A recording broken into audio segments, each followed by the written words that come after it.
And you also, my email's here. You're welcome to email me if you have questions, nat@bizchicks.com. And if you see me around and you have more questions, I'm really friendly and nice, and I'm happy to help and answer your questions. So I want to know a little bit about who you are. Who in here identifies themselves as a podcaster? And who's going to launch a podcast or thinking of launching a podcast soon? Okay, really? Okay. And who is more of like on a video vlogging track? Okay, Kevin, right? Awesome. And who is none of those and you're like a unicorn? Okay, we're all getting there. Okay, Bob's a unicorn. Awesome. Okay, and as far as how long you've been doing what you're doing, has it been, how many people are 5 years or less in? More than 5 years. Okay. Awesome. So I'm going to use podcasting today. I'm going to be talking in terms of podcasting because that's what I do, but you can substitute YouTube or blogging. You can substitute your platform in for, it will transfer the things that I'm talking about. But I wanted to add some value right up front in terms of what do you want your podcast or platform to do with you. I think it's really important to be strategic when you're going to invest as much time as we all invest in creating content. So your podcast is either a marketing tool for your business or a very time-intensive hobby or passion project. So podcasting takes us a lot of time, and so I think it's important to know which it is. I recommend that you adapt your show to your business or your business to your show. They should line up, and for most of us, we need to niche down more. So if you've been podcasting for a while or building your platform and your audience is not growing how you want it to grow, you probably need to niche down and target a smaller niche. It seems counterintuitive, but if you niche down, you will actually attract that niche to you and your numbers will grow. And don't be afraid to completely change what you're doing. Be creative, iterate, and if you've been doing something for a while and you're getting bored, your audience is probably bored too. I have completely changed what I'm doing with my show from what I started almost 3 years ago. Here's a plan. Here's what we're going to do today. We're going to do a case study on a business I know a lot about, my own, BizChicks. I'm going to share actual statistics. Not very many people do this, and it feels it's not something I do. I'm not out there like sharing my statistics every day, but I wanted people to see what's happening to a real person. I'm going to share how I get paid, how I structure a mastermind, and how to sell your programs. This is my family. I'm a mom. I have 3 children. The professional picture was like a year ago. When I see this, I realize I need new family pictures, and it makes me a little stressed. But this was just a few weeks ago at my little one's 2-year birthday party. So I do not work full-time in my business. I work part-time, about 25 to 30 hours a week. Podcasting is on top of that, and I don't want to know how many hours I spend doing that. Let's get into the case study. So January 2014 is when I launched my podcast. And what I thought I was going to do was create a podcast. I was targeting female entrepreneurs, and that all these people would start listening to me. And that would mean that all these sponsors would want to sponsor my show, and that would be my main form of monetization, and that is not what happened. So here's my show. It's called BizChicks Podcast. I started out interviewing women and men, primarily women and like 10% men. I was flipping what some of other people were doing, some of the male podcasters were doing at the time. They were interviewing very few women, and I was wanting to hear more female voices, but there were some men I was interested in interviewing, and now I only focus on women. I used to talk to men and women. I used to say, hey, welcome BizChicks and cool dudes. I'm so glad you're here today. I only talk to women. Some men listen, but they are not my niche. They are not my audience. And so I talk to women. They're welcome. You're gentlemen, I'd love for you to listen, but I'm not going to be talking to you on air. I'm not thinking about you when I'm talking. I'm thinking about the women in my community. If you go to bizchicks.com/iTunes, it'll allow you to subscribe immediately if you have an iPhone. If you are a podcaster, all-time subscribers are extremely important in the iTunes search algorithm. So you want to encourage your audience to subscribe. Even if someone subscribes and later unsubscribes, that all-time subscriber stat is very important. And I have seen great traction in iTunes search from asking my audience to do that.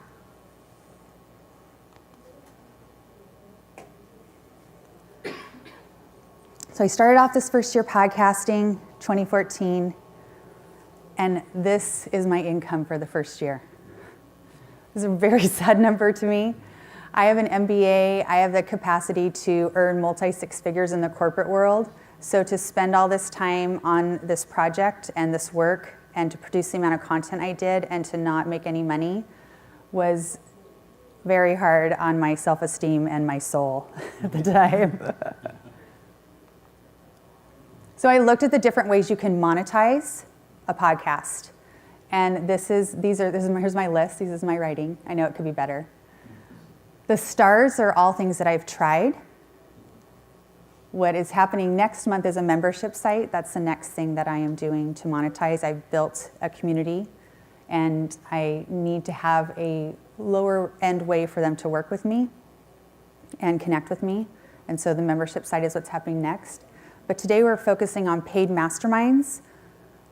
A lot of what I'm sharing works very well if you're trying to put together a group coaching program as well. A lot of the concepts and tactics transfer. So here's how I thought I was going to monetize my platform. And here's how I am monetizing my platform this year. It's primarily one-on-one work, and what you hear, one-on-one and group work, it's my time. And what you hear a lot of people say is, don't trade your time for money. But for me, if I am being highly paid for my time, I will trade my time for money all day long. So I love working with people. So not everybody loves working with people. I love impacting a person and knowing that I've made change in their business and ultimately their life. My membership site, I anticipate, this is my projections for the end of the year because I haven't done my membership site, and I'm about to add a sponsor to my show. So I'm really excited about that.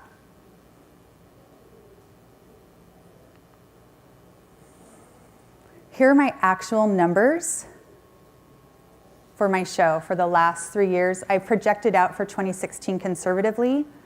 Look at all the content I produced in year one, 145 episodes. The download numbers are, at the end of the year, what I was getting per month. And I actually didn't know until I made this chart for you that they've been doubling every year, which I found it fascinating. You might think, well, she probably can't double it in another, like, could this trend continue? Is it like the chip, have you seen those lines for the microchip or whatever?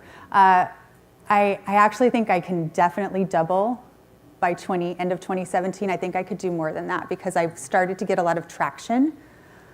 I found traction once I hit 1,000 listeners an episode. I started to get a lot of traction, and I'm pretty much hitting close to 3,000 an episode now, 2,500 to 3,000 an episode. And I'm seeing a lot of momentum building from hitting that 3,000 mark.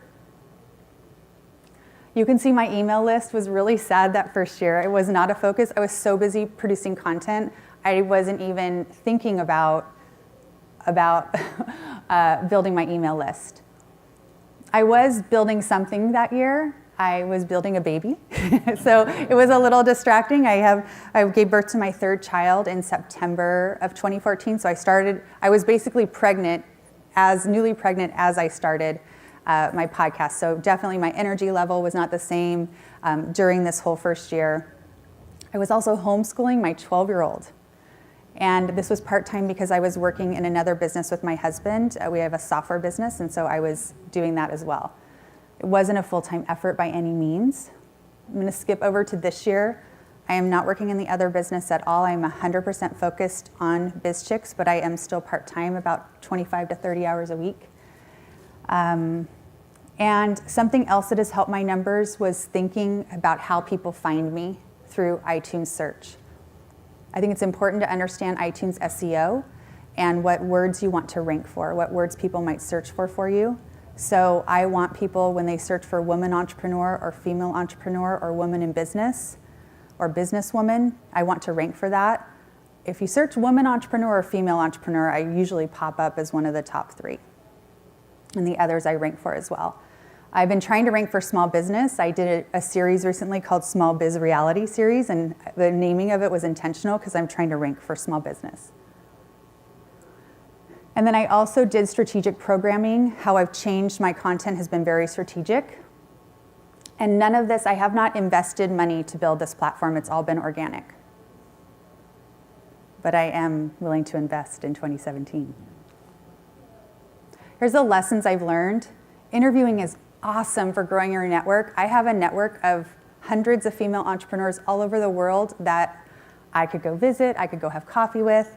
I've interviewed them, we've made this amazing connection, but that is helping grow other people's businesses, not my own. I would have launched my Facebook group first. That, if I didn't have my Facebook group, I would not still be podcasting, and I'm going to show you some of the engagement I'm getting there. But those are the women I think about when I podcast, and I don't live for them, but in like when I'm podcasting, that's who I'm doing everything I'm doing for. It's for the women in that group, and I care a lot about them, and they care a lot about me.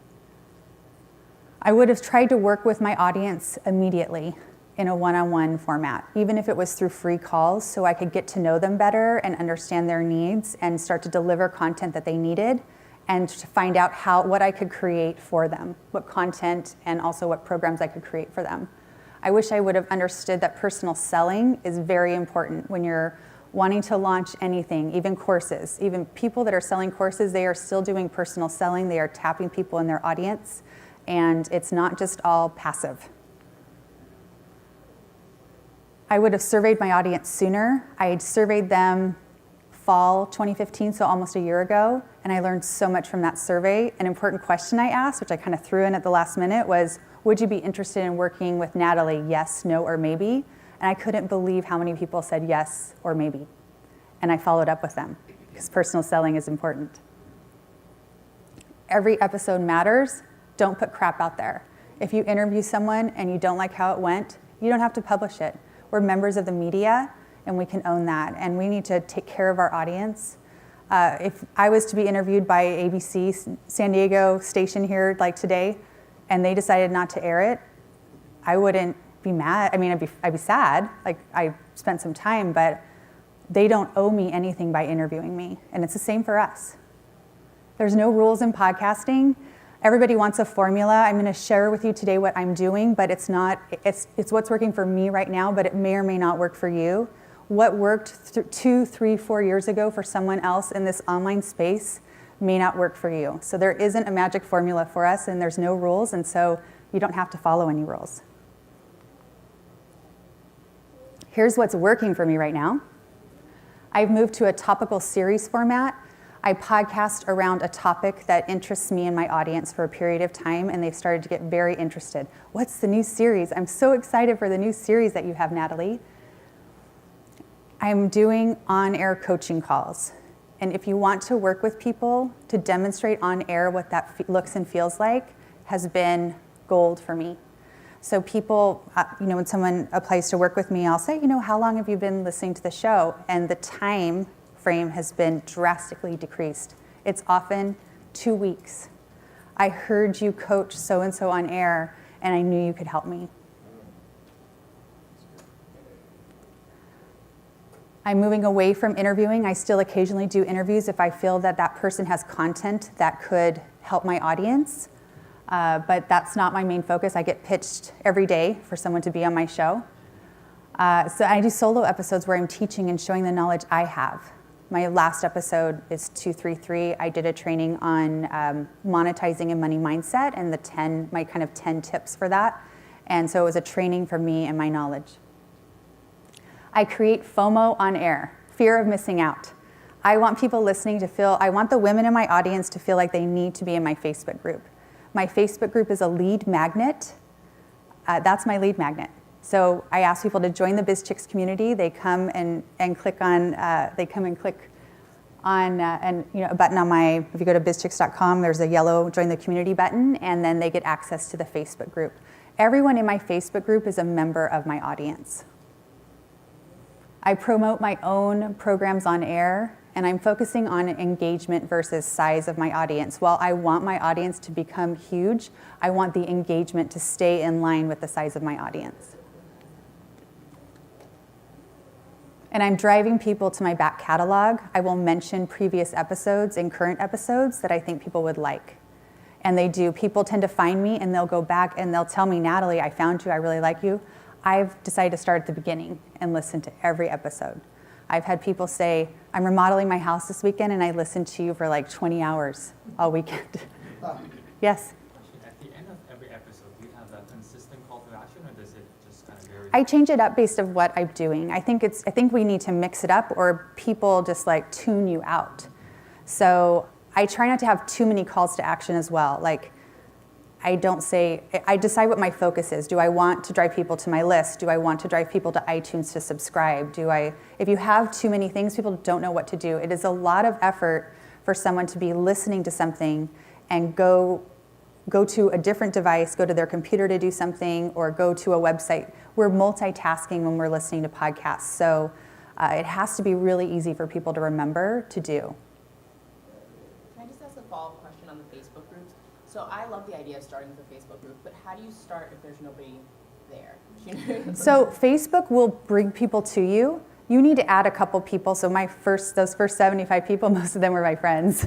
Okay. So you ask some people that you think would be interested in your topic to join your group. And then Facebook will advertise your group for you, and they'll start bringing people to your group. But don't feel bad if it's small. Like, a very engaged group of 25 or 50 people that will give you feedback on your episodes, and you can learn what they're struggling with and start podcasting for them. That will start to build and grow. Those first 100 fans are extremely important. You should know who they are and know their names and learn as much as you can about them. They're gold to you. Here's what I've been doing with my series format. I started it spring 2015. That's kind of the order I've been doing them in. I create a landing page for each series. So that also helps me, instead of saying, you might want to listen to this episode or that episode or this episode, I'll say, if you missed my masterminding series, you can go to bizchicks.com/masterminding series and catch that. I've learned to make them shorter now, so I have bizchicks.com/smallbiz was my most recent. And then my audience is wanting to monetize, and a lot of them are starting businesses but not seeing traction in what they're doing, so the rest of the year we're spending talking about money. And it also aligned with being at this conference, because most of us here are interested in money and monetizing. And so it was a strategic decision on my part to have this be my next series. A little bit more about my private Facebook group. Here's how it's grown. I have a girlfriend. We have a similar audience. Her name's Katie Kremitzos, and she has Biz Women Rock. We do some things differently. She has her Facebook group. She started before me, but her Facebook group has 3,500 to probably about 3,500 people right now, maybe 4,000. But she has done ads, Facebook ads to her group to grow her group, and I've seen other people doing that. Her group is not as engaged around her podcast, and she has to work to make sure people know who she is and that she's the leader of the group. I do not have to do that. Neither is right or wrong. It's just what strategy you're choosing. And for me, I'd rather have a group that is really tight and identifies me as the leader. And so that's been a strategic, I could have a much larger group if I wanted to. People apply all the time to be in my group, and if they're not on my list, they don't get in. They're highly engaged around me in the podcast. Oh, go ahead. So in your group, so would you put your episodes in the Facebook group, or is it more like a forum where you ask questions? I'm going to show you. I'm actually going to have to kind of read this but I just wanted you to see the level of engagement I'm getting. So I have a page for my podcast, BizChicks, just a Facebook business page. I post the episode there, and then I share it into my group, because then it's a closed group, then people can share it out. So if you share something public then people can share the public thing out. If I just post it in the Facebook group, they can't share it out of there. So this was September 20th. New series launched today, #BizChicksMonetized. So excited to spend the rest of the year talking about monetizing and money mindset. They are connected. I want your bank account to reflect the effort and passion you're putting into your business. This series will include solo episodes, on-air coaching, and interviews with a few experts. To get us started, this episode is an overview of 10 things related to money that come up repeatedly in my one-on-one coaching practice, masterminds, and even struggles you've mentioned here. And then what is happening with you around monetizing a money mindset in your biz. And here's this, I had 25, as of yesterday, I had 25 comments on this post, which is a lot of engagement around an episode for the size of my audience. So Chrissy said, love this episode and series, Natalie. You seriously get all the credit for my business and personal finances being on track. God put you in a place to make a huge difference in my life. I did one 90-minute strategy session with Chrissy. What I found when I work one-on-one with people, they become my raving fans, and they do all kinds of things for me that I never asked them to do. So there's a huge power in doing that one-on-one work with people. And this year, I really am loving this 90-minute format and working with people in that time frame. I worked with 50 people one-on-one. So that is impacted by podcast. They'll do things for me in social media. They'll create blog posts that I'm their favorite podcast. Kiana said, listen to the episode today. Thanks, Natalie, for each of the nuggets of wisdom. I'm excited for this series. It was refreshing to hear a coach be honest enough to tell me I don't need a coach or course or software to succeed. You're amazing. And I have worked with Kiana as well.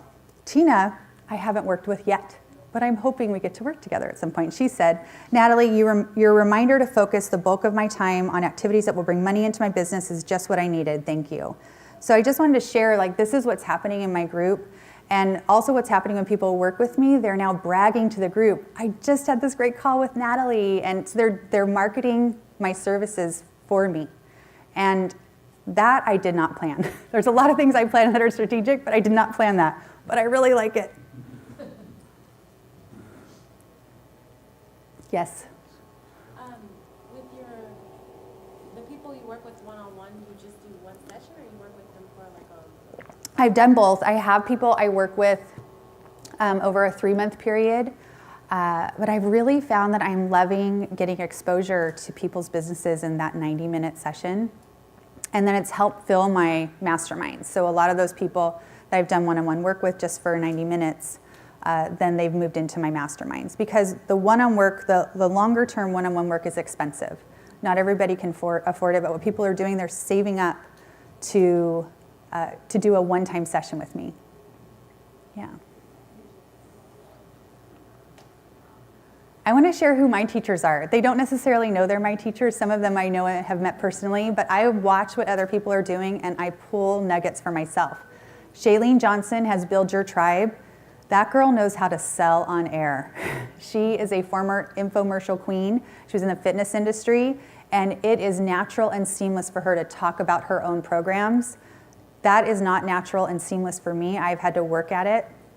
And it's the first times when I record anything, that usually when I'm talking about my own self, I'll have to record it a few times because I'll start saying, I'll be totally speaking fine. And then it'll be like, blah, blah, blah, work with me. So I love learning from Shailene on that. The Get Paid podcast from Claire Pelletreau. She's one of the first podcasters to interview people and get them to share their actual numbers for their business. She primarily interviews female entrepreneurs. And she's interviewed some people I've also interviewed. So I had a sense of how their businesses were doing, but I learned a lot from the show. I learned that people were not doing as well as it seemed. And people creating these big programs and courses, they were not, at the end of the day, the money left over after the launch team and the Facebook ads and the launch coach and everything they were spending money on, at the end of the day, it wasn't very much money. And so listening to that podcast helped me decide that I wanted to focus on one-on-one and group work with people versus courses and programs. So it was a decision I made, and I didn't want to, it's not my desire to have this huge team working for me and to have the responsibility of that. So I thought about what I love doing and what I'm great at doing and how I could monetize that. So really liked her podcast. And then Flip Lifestyle, Shane and Jocelyn Sams.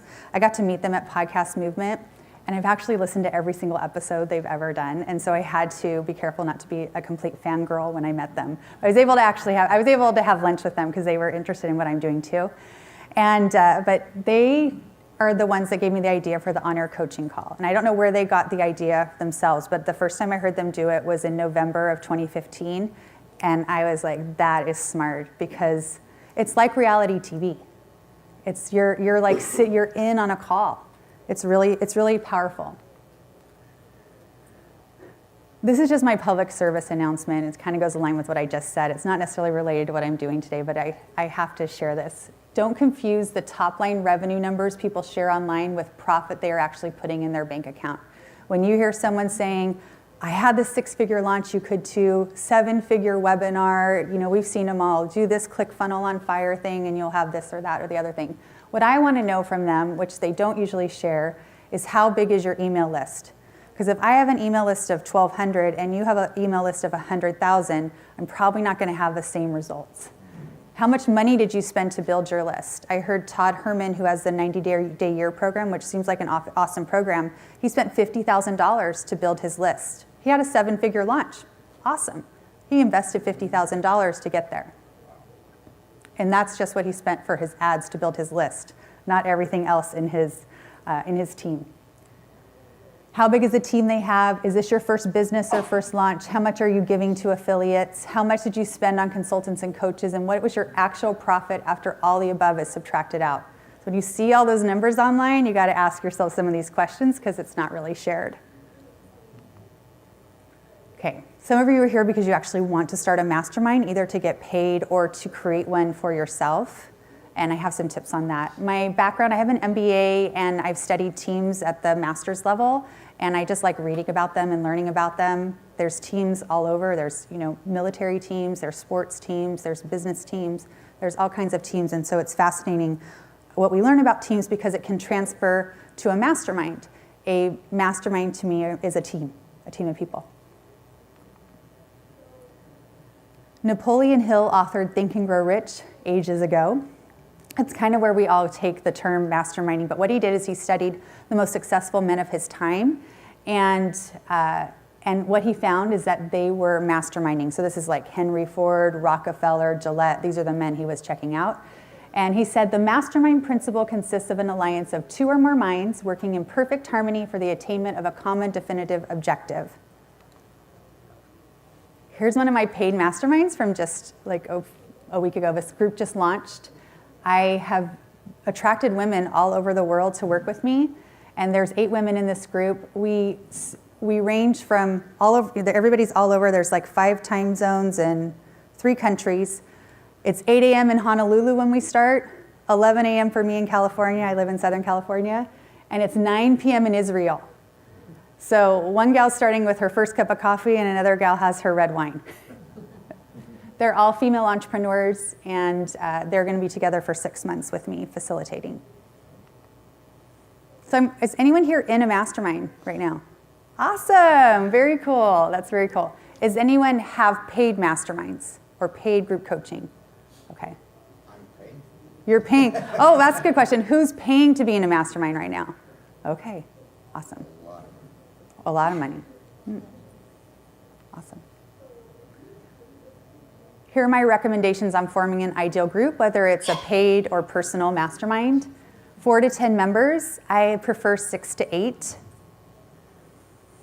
Plus or minus 2 levels of business. So I don't put people together that are a brand new entrepreneur and someone who's been in business 5 years. They're in different places and they're not going to be able to help each other in the same way.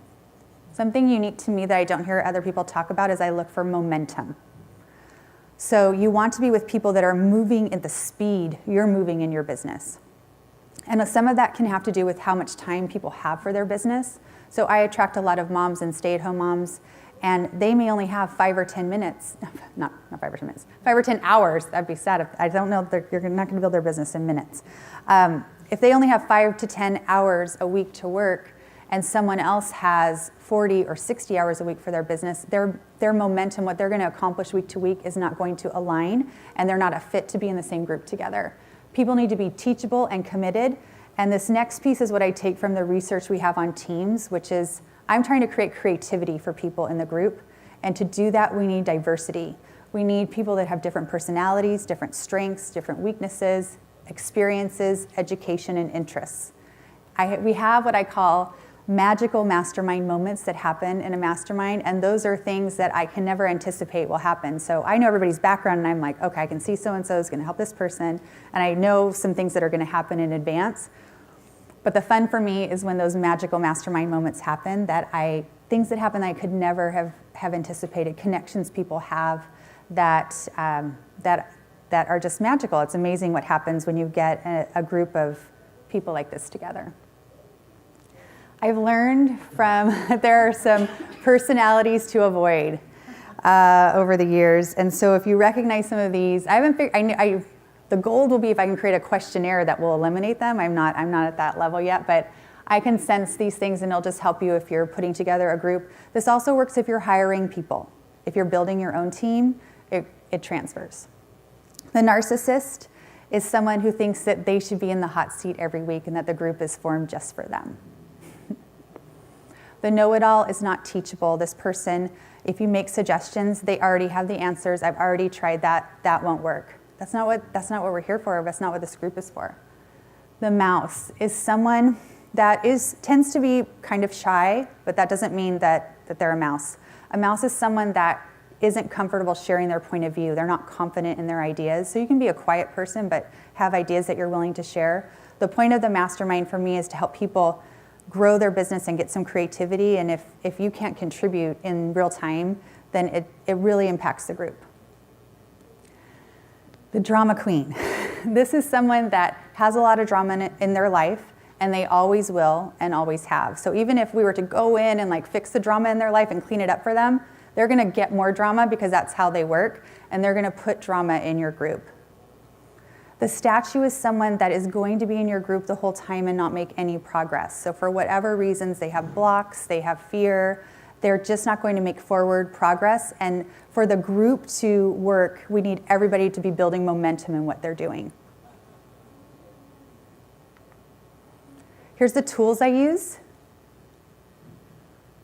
For the application, I'm going to go through the ones I use here are possible tools. I use Typeform for my application, Doodle for scheduling. That's a tool you can use to create a meeting time. Like we could all be on a Doodle together, like, can you come hear me do this talk at 9 a.m. or would 10 a.m. be better or 11 a.m.? So that's a great tool. I use Zoom for my calls.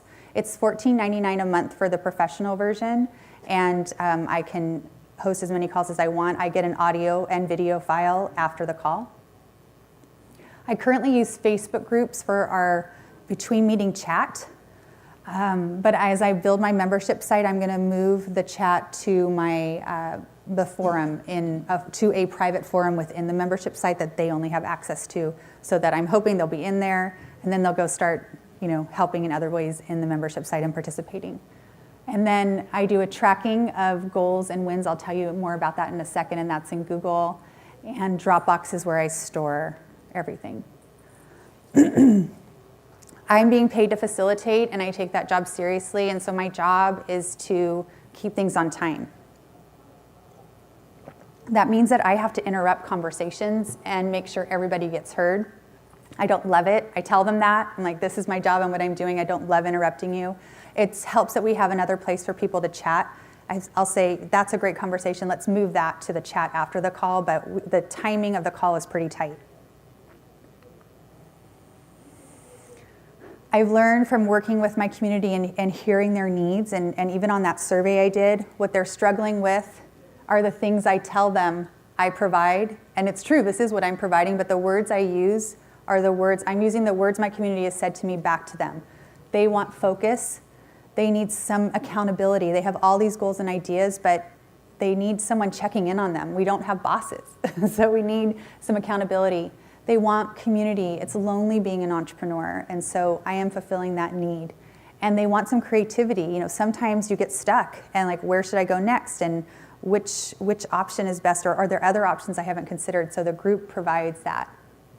Here's some more information about how I structure the masterminds. We start the call off, and we do a 7-day goal check-in. Did you meet your goal in the last 7 days that they shared the week before? Yes or no. It's very quick. What's your win for the week? And then we do 1 to 2 hot seats. They're either 20 or 40 minutes where you can ask the group for feedback on your business.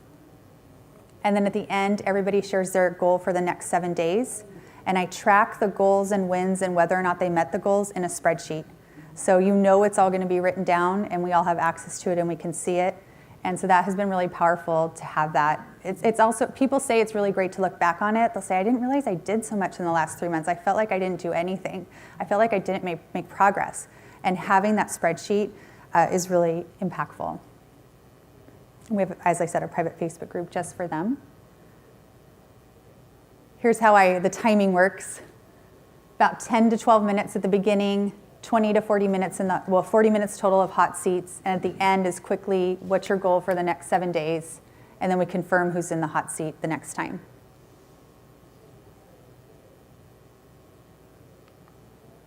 This is something new that I started this year, and it's been well received. I'm curious in an all-men group if this would work. So if anyone tries it, get back to me and tell me. But we do affirmations, and each person gets affirmed.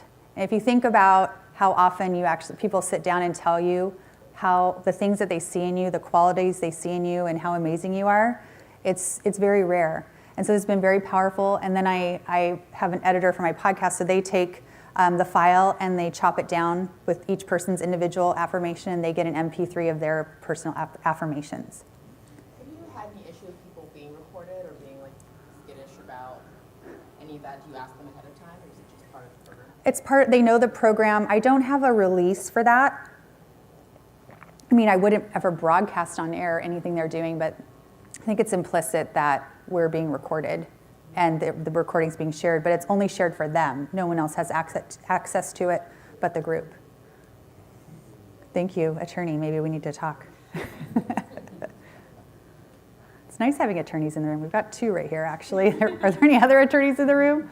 3 attorneys, awesome. Okay, tell me what I need to do for liability. I don't know. Okay, so here's the numbers. Here's what people have actually paid me, the actual dollars they paid. It's a little embarrassing, the number, the first column. I was beta testing. I just wanted, I'd done that first year of not being paid. I actually tried to launch something in that year a month before I was about to have a baby, so I was I don't know why I thought I could launch something right before I have a baby, because I wasn't gonna have time to work with people. So I've launched a few things along the way that did not fly. So probably, let's see, there's like 1, 2, 3, 4, 5, 6 times. There's 2 or 3 times I've tried to launch a group and not enough people have signed up or no one signed up. So I wanted to make sure you guys knew that. But I keep trying and I figure out what did I do? Was it a sales issue? Was it the program issue? Was it the price? What was it that I needed to adjust? So I've been raising prices along the way. I've been getting feedback that I'm still not charging enough, but I feel really comfortable with the price that I have now. In March 2015, I have She Podcasts in red there. That if you're a female podcaster and you're not in the She Podcast group, you should get in there, facebook.com/She Podcasts. There's like 4,000 female podcasters in there, and it's a fantastic group. And my friends were running that. I was getting to know them, and they were not monetizing their group, and I like other people to make money, and so we talked about doing a mastermind through that group. And we ended up doing a group coaching program. So that's what we did, and the money was split 3 ways. What I learned from that is that I prefer to see people face to face. In group coaching, we weren't seeing the people. We were delivering content with a chat. And so that was learning I took away from that, was that I really like to see people's faces and interact with them personally. I've been trying to work with female entrepreneurs and women podcasters. I have not been able to get a group of women podcasters large enough. I would get like 2 or 3. And so I decided to sponsor the She Podcasts podcast. So I did that last spring. And for 3 months, I sponsored their show. And part of my sponsorship agreement was that I had a link in their Facebook group weekly. And so that helped me fill a group in the spring and another group now, and I'll have enough people for another group in the winter. So people can pay right now. I just filled 2 groups of 8, and they paid either one payment of $1,800 or monthly they're paying $400. And I would say, I think it's 70% paid the one-time payment.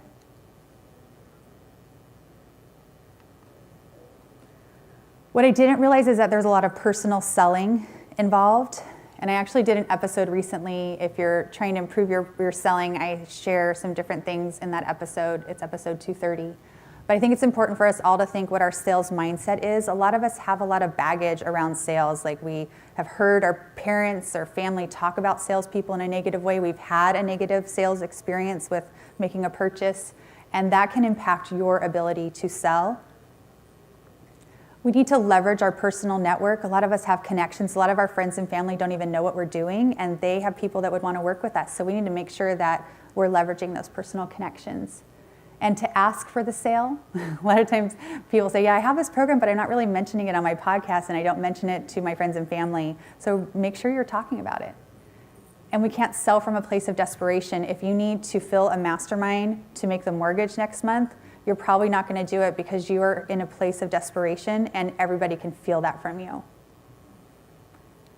The most important is follow up, follow up, follow up, follow up. The way I got 8 women in both of my masterminds was through a lot of follow up. People that a few months ago said, Natalie, I'd love to mastermind with you, but I can't right now. Keep me in mind for next time. Make sure you let me know. Or someone that would say, I'm kind of interested, but I'm not sure. I sent out a lot of personal emails. And then this is really important. People think no response means no. No response to me means maybe, or I haven't gotten back to you yet, or I missed that email, or I forgot to respond. So, we don't want to annoy people, but I followed up with people 2 or 3 times. And I tried to make it easy for them to say yes, no. I'm like, are you interested? Just reply back yes, no, or maybe. Just let me know, like, where are you at? So I'm circling back to that question I asked you at the beginning, because with whatever you're doing with your podcast or your platform, I want you to be strategic and intentional about it, and to think about, what do you want your podcast to do for you, or your platform to do for you? And then set about to make that happen. For me, I think being an entrepreneur, if you're an entrepreneur, it takes great courage, persistence, and endurance to be successful. And I just want you to know, I know that not a lot of us hear from anyone telling us that we're doing a great job, but I want you to know you're doing a great job, and I believe in you. So thank you so much. I'm here for more questions. Thank you. If you'd like to have my slides, you can go to bizchicks.com/masterminding or text masterminding to 33444. Jeff. In your part about the series, Mm-hmm. I've not done that strategic, I've done that. I'm curious to know, it's obviously been successful for you. Mm-hmm. Do you ever have to worry about people who aren't maybe interested in that specific topic tuning out for a time? I do. I've chosen not to do a mompreneur podcast. So I attract a lot of women. They're attracted to me because I am a mom of 3 children, and I'm doing things online. So I attract a lot of those women. But that's not my whole audience. But I do know from surveying them, it is the core of my audience. But I purposely have not at this time done a series on that topic. I do think about that, but I try not to worry too much about it. I try not to worry. I try to do what I intuitively think is going to work. And if it doesn't work this time, then I'll try something next time. That's what's nice about the series. But you have such a core audience, Jeff. I don't think you have to worry about that. Jeff has the Read to Lead podcast, and he's been podcasting for a while. He's very successful. Also a podcast coach. If you need a podcast coach. Thank you. I'm not an affiliate, but maybe I should be. Yes? During the mastermind sessions, do you allow the participants to basically help each other and stay out of it, or do you jump in and actually? Yeah, so this has been a real challenge for me, and I have to watch myself because I'm a coach. So I might be on a coaching call one minute and in a mastermind the next minute. So I have to pull back, and I have to remember my role is to facilitate. So what I try to do is let the women help each other. That's what I'm creating for them, is that space. But I also am a participant, and I don't share my wins and my goals. I'm not doing that, but I participate in terms of the brainstorming hot seat time, but I don't participate first. So I'll participate after. And what I started doing, I added in the one-on-one call this time. So everybody's had a one-on-one call with me. This month I did 16 one-on-one calls with those women. So I know a little bit more about their business, and they know about each other. And so I might help them change their hot seat question or give a little background that they forgot to share. So that's been really helpful in terms of this, being a paid mastermind. Yes, and tell me your name and what you're up to. Oh, hi, Anthony. I didn't realize it's you. Anthony, champion entrepreneur. As far as the longevity of your mastermind groups, do you have time frames on all of them? Do you see people wanting more? I do. And when Anthony's familiar with Aaron Walker, if you're interested in going down this path, I would check out what he's doing too. He has View from the Top. And I was able to talk to Aaron at Podcast Movement. He does groups of 10 men. He only does groups with men. And when I last talked to him, he was charging $350 a month. And it's more of an open-ended, right, Anthony? It's open-ended, like 12 months. It's a 12-month commitment, but the idea is that it may continue on and on.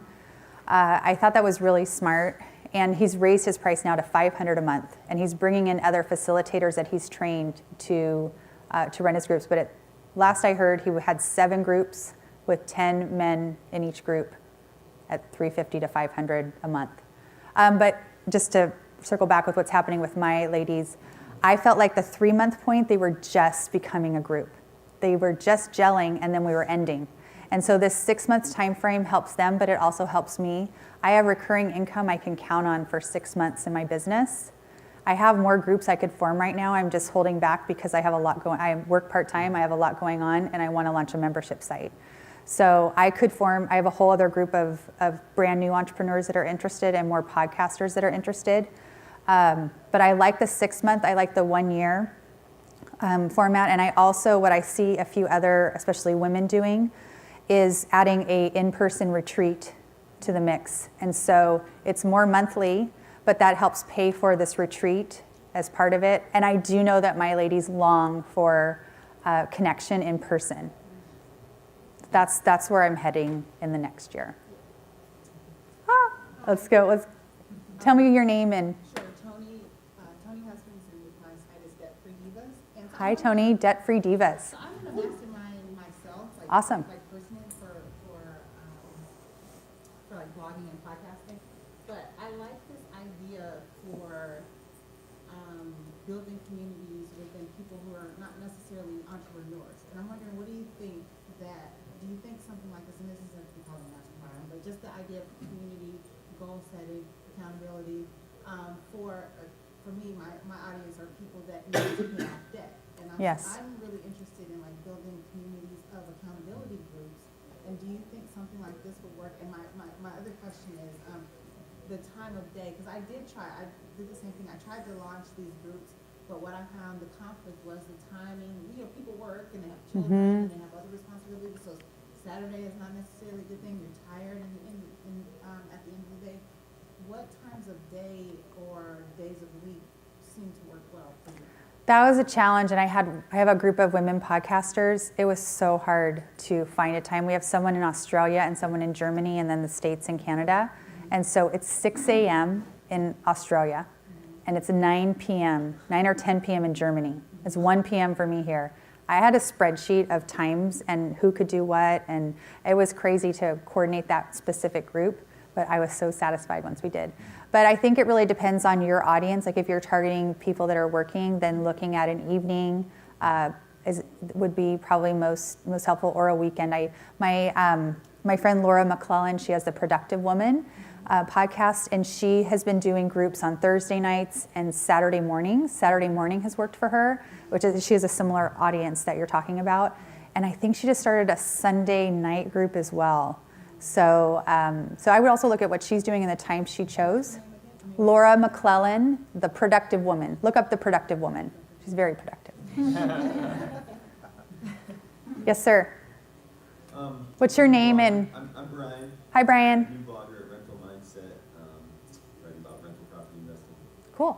I'm not particularly interested in monetizing through one-on-one coaching, but I'm interested in helping people, obviously, and I was thinking about having like a weekly or monthly webinar where I can invite people on and do like a 5 or 10 minute hot seat and rotate through and work with several people at once.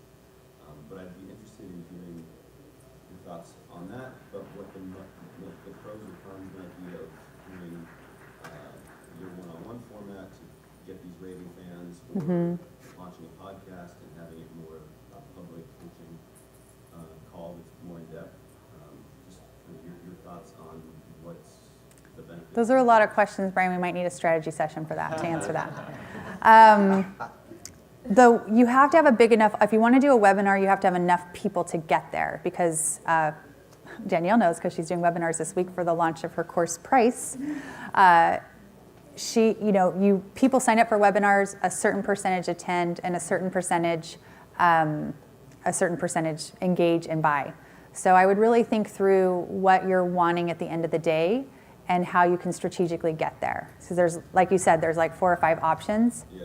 Yeah. I guess what I want to do is not have frequent coffee meetings with people asking me to, set up a time to talk, and just have this one time where, hey, come Yeah, on, you could do that. I mean, if you have enough people wanting to speak to you, create that. But I think that we've learned, like the people that are like the keynote speakers here, they don't have time to have a lot of coffee with people. But when you're starting out, yes, have those coffees. Get to know people, get to know your audience, learn what they need, and then you'll know the answer to this question. You'll know how you should move forward. I'm being told that our time is up. I'm going to hang out outside. If I can be of service to you, please let me know. And I'm here the rest of the day. If I can answer any questions, just come find me. Thank you so much, everyone.